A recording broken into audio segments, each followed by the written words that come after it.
வணக்கம் கும்பராசி நண்பர்களே.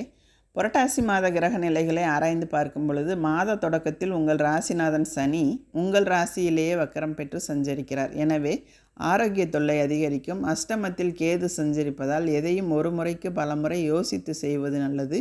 வீண் வாக்குவாதங்களை தவிர்த்திடுங்கள். ஆரோக்கியம் சீராக ஆகாரத்தில் கட்டுப்பாடு செலுத்துங்கள். அலைச்சலை குறைத்து கொள்வது நல்லது. வியாபார போட்டிகளை சமாளிக்க வேண்டிய சூழ்நிலை உருவாகும். கும்பராசியில் சஞ்சரிக்கும் சனி பகவான் இந்த மாதம் முழுவதும் வக்கர இயக்கத்தில் இருக்கிறார். உங்கள் ராசியிலேயே வக்கரம் பெற்று சஞ்சரிப்பது அவ்வளவு நல்லதல்ல. எதையும் திட்டமிட்டு செய்ய இயலாது. திடீரென மாற்றம் வந்து கொண்டே இருக்கும்.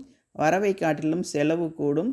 வாய்ப்புகள் வந்தாலும் உபயோகப்படுத்தி கொள்ள இயலாது. இந்த காலத்தில் அனுபவஸ்தர்களின் ஆலோசனைகளும் அருளாளர்களின் அறிவுரைகளும் கை கொடுக்கும்.